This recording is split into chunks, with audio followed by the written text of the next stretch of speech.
COVID-19 মহামারী পরবর্তী বাংলাদেশের কিশোর-কিশোরীদের মধ্যে ইন্টারনেট আসক্তি, বিষণ্ণতা এবং পর্নোগ্রাফি আসক্তি উল্লেখযোগ্যভাবে বৃদ্ধি পেয়েছে। দেশের স্কুলগামী কিশোর-কিশোরীদের মধ্যে এই সমস্যার বর্তমান প্রভাব বিশ্লেষণের উদ্দেশ্যে একটি জাতীয় পর্যায়ের গবেষণা পরিচালিত হয়েছে। এই গবেষণায় দেখা গেছে দেশের স্কুলগামী কিশোর-কিশোরীদের মধ্যে ৬২.৯% পর্নোগ্রাফিতে আসক্ত।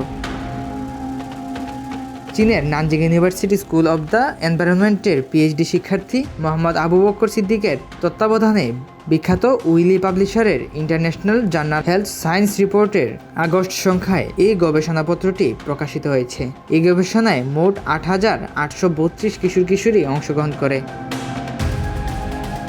গবেষণার ফলাফল অনুযায়ী ৬৩% শিক্ষার্থী ইন্টারনেট আসক্তিতে, ৭৬.৬% শিক্ষার্থী বিষণ্ণতায় এবং ৬২.৯% শিক্ষার্থী পর্নোগ্রাফি আসক্তিতে ভুগছেন।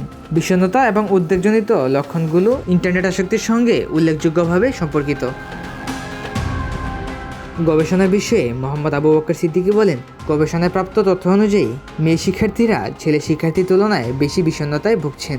অপরদিকে ছেলে শিক্ষার্থীরা মেয়ে শিক্ষার্থীর তুলনায় পর্নোগ্রাফি আসক্তিতে বেশি ভুগছেন। যারা সামাজিক মাধ্যম ব্যবহার করে কিন্তু শারীরিক অনুশীলন করে না, তাদের বিষণ্ণতা এবং পর্নোগ্রাফি আসক্তি বেশি। তিনি আরও বলেন, ইন্টারনেট আসক্তি, বিষণ্ণতা এবং পর্নোগ্রাফি আসক্তি নেতিবাচক প্রভাব কিশোর-কিশোরীদের মানসিক ও শারীরিক স্বাস্থ্যের উপর গভীরভাবে প্রভাব ফেলে। অতিরিক্ত ইন্টারনেট ব্যবহারের ফলে ঘুমের সমস্যা, একাকিত্ব এবং সামাজিক দক্ষতা হ্রাস দেখা দিতে পারে।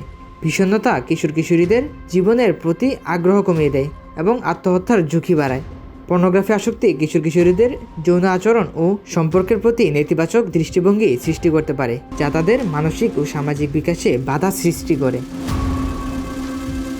এই গবেষক আরও বলেন, গবেষণাটি ইন্টারনেট আসক্তি, বিষণ্ণতা এবং পর্নোগ্রাফি আসক্তি হ্রাস সমন্বিত মানসিক স্বাস্থ্য চিকিৎসা, ডিজিটাল লিটারেসি প্রোগ্রাম এবং পরিবার ও শিক্ষকদের অংশগ্রহণের প্রয়োজনীয়তার উপর গুরুত্বারোপ করেছে। কিশোর-কিশোরীদের জন্য নিরাপদ অনলাইন পরিবেশ তৈরির জন্য নীতিমালা প্রণয়ন এবং শারীরিক অনুশীলনের প্রচারও উৎসাহিত করা হয়েছে।